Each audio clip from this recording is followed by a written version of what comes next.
Once again, it's time to explore life in a divided church. Last time, we looked at how different groups of Christians hold different doctrines of salvation. We learned that a very small number hold that everyone will go to heaven, no matter what they believe and no matter what they do.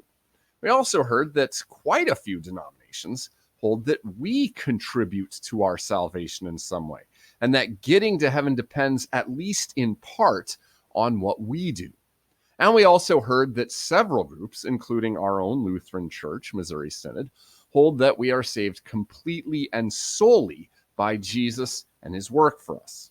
Now, as it turns out, a big reason that a lot of denominations hold these different doctrines of salvation is because they also hold very different doctrines about sin. And that's what we're going to look at in this video. Broadly speaking, just about every Christian agrees about the definition of sin, that sin is anything that goes against God's will or God's law. And most Christians also agree that sin is a very bad thing. All Christians agree that sin goes against God and that sin separates us from God.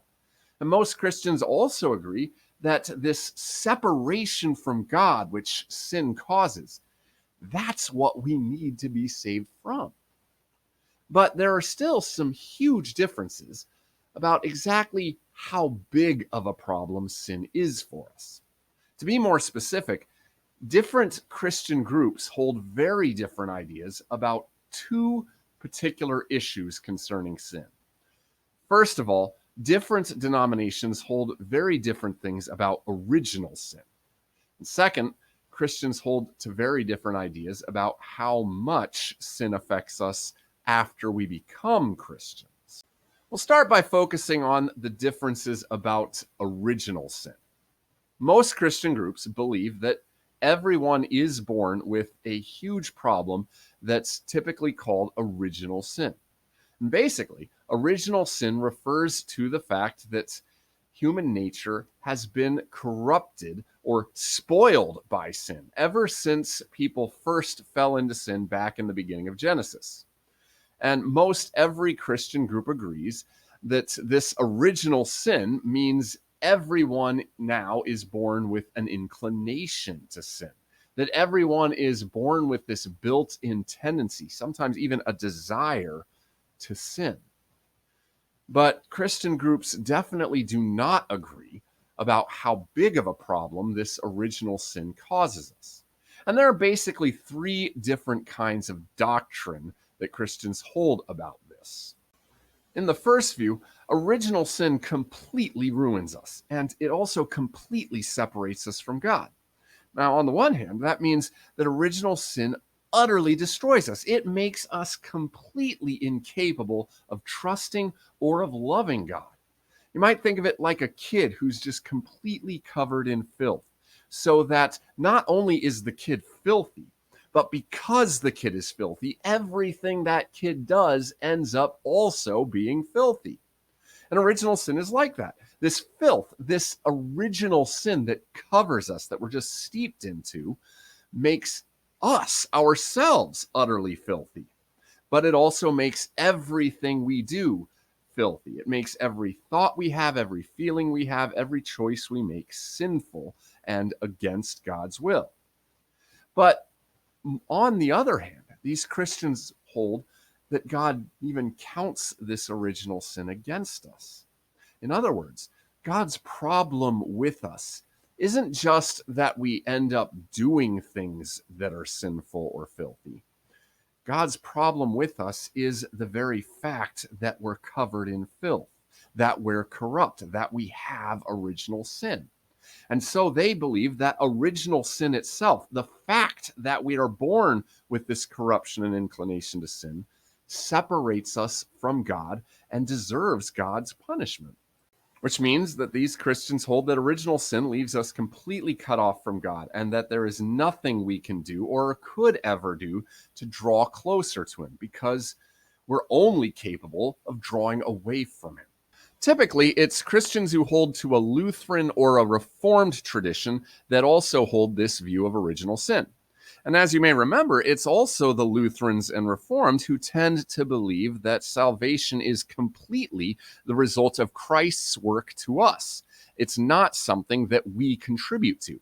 And that makes sense because if you believe that people are totally corrupt, then it just follows that you'll probably believe there is nothing that we can do to help ourselves, that Christ has to do it all for us since we're too sinful to contribute to our salvation. Now, in the second view of original sin does completely separate us from God, but original sin does not completely ruin us. So, on the one hand, these Christians hold that sin has deeply affected us, but it has not corrupted us down to our core. We still have a very weak capacity to seek God and cooperate with Him to try to do what He requires. These Christians will hold that we'll fail frequently, but again, they do believe there's something in us that is still capable of drawing near to God that sin hasn't destroyed. But still, on the other hand, these Christians hold that original sin does separate us from God, that it still deserves God's punishment. Roman Catholics and Eastern Orthodox both hold something like this. They believe that on our own, we are still capable of seeking to do God's will and draw close to Him. And notice again how that fits very well with the Roman Catholic and Eastern Orthodox view of salvation, since they believe that we have to work with Christ and contribute in order to help save ourselves. After all, they believe that we are capable of doing that, and therefore we must. In a third view of original sin, that original sin does not completely ruin us, and it also does not completely separate us from God. So just like with the view we just looked at, these Christians believe that even though original sin means we're born with an inclination to sin, we aren't completely ruined by it. These Christians believe that in spite of original sin, there is still some good in us, and so we have some ability to choose the good and to seek to follow God. But unlike the other two views we talked about, these Christians also don't believe that original sin completely separates us from God. They don't believe that God is going to hold us accountable for original sin or this inclination to sin. They believe that God only holds us accountable for our choices, for sins that we choose to commit. So even though young children, for example, are born with original sin, and so are inclined to sin, these Christians believe that God will not hold those young children accountable because God only holds you accountable for the sins you personally choose. Methodists, Baptists, Pentecostals, and many non-denominational churches, really almost every Christian group aside from Catholics, Orthodox, Lutheran, or Reformed, tend to hold this view in some way or another. And again, this view of sin directly affects their view of salvation. Most of these Christians hold that since people are not completely ruined by original sin, they are able to cooperate with God's grace. They can, at the very least, consciously choose to believe in Jesus. Faith is an act of people's cooperating with Jesus in salvation. So that sums up the differences between Christians about how big of a problem original sin is. But I also mentioned that there are different views about the ongoing effects of original sin after Christ saves us and after we come to faith. And by and large, there are really only two basic views here. The first view is that even after we come to faith, however that happens, original sin still sticks with us. We're still inclined to sin, even though God has changed us when we come to faith and given us a new heart that can, to some extent, follow Him and wants to follow Him. In other words, this view holds that in the Christian life, there's always a back and forth between a desire to sin and a desire to follow God, and that this struggle will go on throughout our whole life. Lutherans, Catholics, Reformed, most Baptists, and lots of Christian groups hold to this.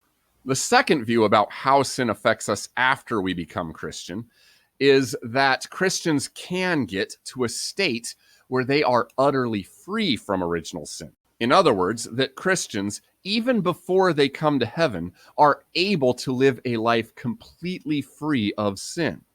Methodists lean this way. Pentecostals, Church of the Nazarene, and a lot of other what we call holiness Christians really go all in on this belief that in this life we can be free from original sin. Hopefully, you're beginning to see that there are some pretty big differences between Christians about sin, and that those differences have some serious consequences for how Christians view Jesus and how they view themselves and what they're capable of. In any case, we'll leave off right there for now and pick up next time by looking at the differences about the sacraments of baptism and the Lord's Supper.